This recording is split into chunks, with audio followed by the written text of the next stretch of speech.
यार Vincent WWE famous है अच्छे स्टार्स बनाने के लिए, अच्छे कैरेक्टर्स बनाने के लिए, अच्छे गिमिक्स बनाने के लिए। लेकिन हर बार डब्ल्यूडब्ल्यूई कामयाब थोड़ी ना होती है। उनके आइडियाज कभी कभी इतने बुरे हो जाते हैं कि फाइनल रिजल्ट में सुपरस्टार का करियर ही खत्म हो जाता है। तो चलो मैं आपको बताता हूँ कुछ ऐसे रीसेंट स्टार्स के बारे में जिनके साथ डब्ल्यूडब्ल्यूई ने इतने सारे एक्सपेरिमेंट किए कि अल्टीमेटली उनका करियर ही खत्म हो गया। तो कौन से थे वो सुपरस्टार्स, वो जानने के लिए बने रहना इस वीडियो में हमारे साथ, क्योंकि आप देख रहे हैं रेसलमैनिक्स एंड सब्सक्राइब करना तो बनता है। नंबर 5, द लिमिटलेस कीथ ली।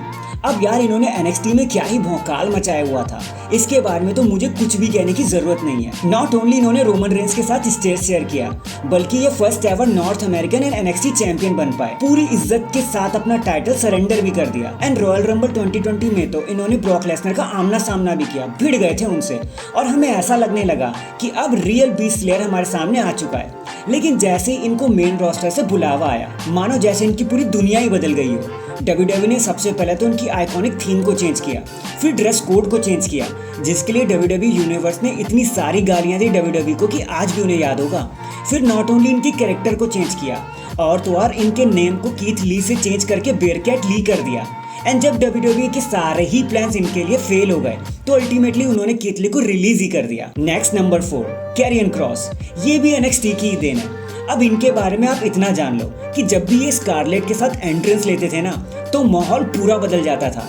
ऐसा लगता था कि कोई पेपर व्यू देख रहे हो आप। स्पेशल एंट्रेंस जैसी फीलिंग आने लगती थी इनकी डेली स्टाइल को देखकर भी। इन्होंने ही कीथ ली को डिथ्रोन किया था उनके मेन रोस्टर के कॉल अप से पहले। लेकिन जब कैरियन क्रॉस की बारी आई तो डब्ल्यूडब्ल्यूई ने इनके साथ कुछ ऐसा कर दिया कि कैरियन क्रॉस सिर्फ मजाक बनकर रह गए। डब्ल्यूडब्ल्यूई ने कैरियन क्रॉस को हराना ही शुरू कर दिया एंड एक ऐसा ड्रेस कोड उनको दे दिया कि जो इतना ज्यादा अजीब लग रहा था कि खुद कैरियन क्रॉस को भी शर्म आ रही थी उसे पहनते वक्त। और फिर डब्ल्यूडब्ल्यूई ने क्या किया, अपने फेल प्लान का पूरा ब्लेम उन्होंने कैरियन क्रॉस के ऊपर ही डाल दिया एंड अल्टीमेटली उन्हें रिलीज ही कर दिया। ट्रिपल एच की हेल्प से वो कंपनी में वापस तो आ गए, बट अभी भी वो अपना रियल कंपोजर, रियल स्ट्रेंथ को लाने में नाकामयाब ही रहे हैं। इसके बाद नंबर 3 पर है शिंसुके नाकामुरा। यार Cody Rhodes and Seth Rollins से पहले अगर किसी की थीम सॉन्ग पर डब्ल्यूडब्ल्यूई यूनिवर्स ट्रिप लेता था तो वो थीम सॉन्ग सिर्फ और सिर्फ शिंसुके नाकामुरा की होती थी। इनका करिश्मा इतना ज्यादा स्ट्रॉन्ग था कि अपने डेब्यूट करने के कुछ टाइम बाद इन्होंने रॉयल रंबल जीत लिया एंड रेसलमेनिया को मेन इवेंट करने भी चले गए एजे स्टाइल के साथ। बट जैसा मैंने कहा कि डब्ल्यूडब्ल्यूई के फेक आइडियाज की मार इन पर भी पड़ गई in the name of something new.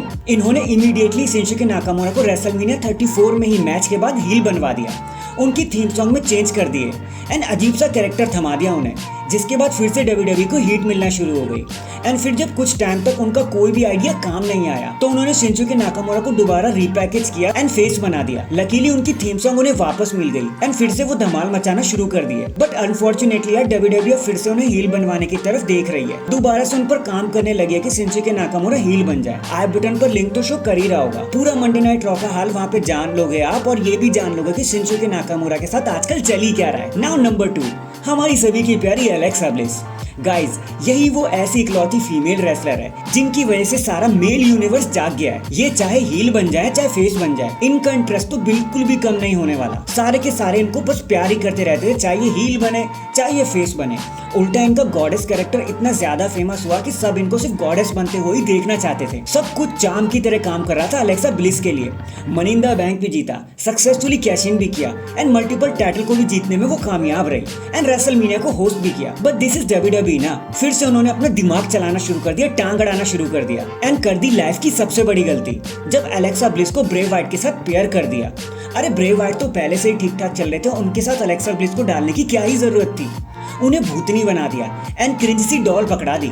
आपको शायद पता नहीं होगा, लेकिन ये चीज इतनी ज्यादा बुरी लग रही थी कि एलेक्सा ब्लिस का कमेंट सेक्शन भर गया था ट्विटर एंड इंस्टाग्राम का कि यार डब्ल्यूडब्ल्यूई से कहकर जल्दी से इसको चेंज करवा दो, इस पर्सोना को जल्दी से रिमूव करवा दो।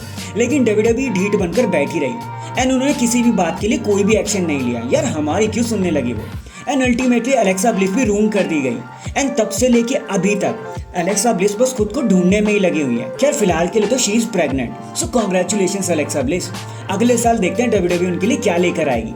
नंबर 1 पर जाने से पहले अगर वीडियो में यहाँ तक आ गए तो चैनल को जल्दी से लाइक एंड सब्सक्राइब कर दो, ताकि मुझे ये पता चल पाए कि मेरी रेसलमैटिक्स आर्मी पूरी तरीके से जोरों शोरों से मेरे साथ लगी हुई है। Thank you so much in advance. And now number 1, Baron Corbin. और यार इन्हें मैंने नंबर 1 पे क्यों रखा अभी आपको थोड़ी देर में पता चल जाएगा। यहाँ तो भाई क्या ही धमाल मचा दिया डब्ल्यूडब्ल्यूई ने।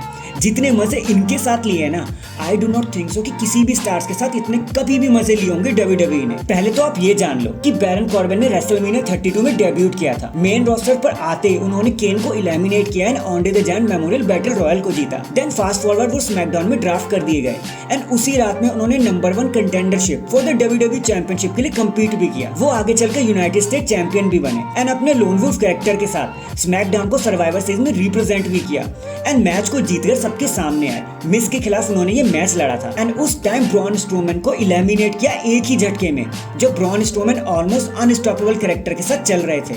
ब्रॉक से पहले सिर्फ एक यही स्टार है जिन्होंने ब्रॉन स्ट्रोमैन को एक झटके में ही एलिमिनेट कर दिया, लेकिन जैसे ही इन्होंने मनी इन द बैंक जीता, WWE ने अपना दिमाग फिर से चलाना शुरू कर दिया। सबसे पहले तो उनका MITV कॉन्ट्रैक्ट फेल करवा दिया फालतू में, फिर उसके बाद इन्हें जनरल मैनेजर बना दिया, फिर उन्हें कॉमेडी कैरेक्टर बनवा दिया और सबसे हरवाने भी लग गए। फिर उन्होंने किंग ऑफ द रिंग तो जीता, लेकिन एक कॉमेडी कैरेक्टर के साथ, जहां पर वो सबसे मार ही खाते रहते थे, इवन बैकी लिंच से भी।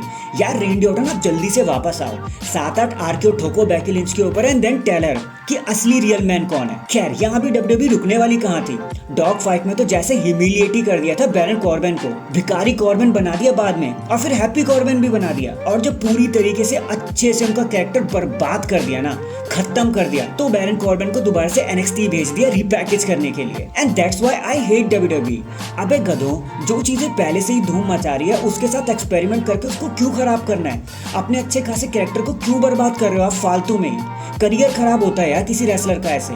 अगर आपको उसके साथ कुछ करना नहीं होता ना, तो उन्हें निकाल ही दो, ताकि एटलीस्ट वो अपने लिए कुछ अच्छा तो सोच सकें।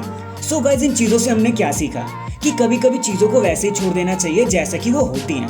ज्यादा परफेक्शन के चक्कर में वो चीजें बिगड़ जाती हैं और वैसे भी नहीं रहती जैसे वो पहले थी। सेकंड, आप चाहे कितने भी बड़े स्टार बन जाओ, WWE की एक्सपेरिमेंटल कियोस वाली गाज आप पे 100% गिरेगी। नंबर 3, आप भले ही NXT के कितने भी बड़े स्टार हो, कितना भी ज्यादा आपने अपने आप को प्रूव कर लिया हो, जरूरी नहीं कि आपको मेन रोस्टर पर भी उतनी ज्यादा इज्जत मिल जाए, क्योंकि हो सकता है आपको विंस या फिर विंस जैसी सोच रखने वाला कोई नमूना मिल जाए। सो दैट्स इट गाइज, आज के लिए बस इतना ही। एंड अगर आप चाहते हो कि मैं ऐसी वीडियोस और लेकर आऊं, तो कमेंट सेक्शन तो आपका है, जो मन में आए जल्दी से टाइप करके मुझे बता दो। एंड चैनल पर नया है तो चैनल को जल्दी से लाइक एंड सब्सक्राइब कर दो। बाकी मैं मिलता हूँ आपसे किसी और अपडेट के साथ, तब तक के लिए अपना ख्याल रखें और खुश रहें।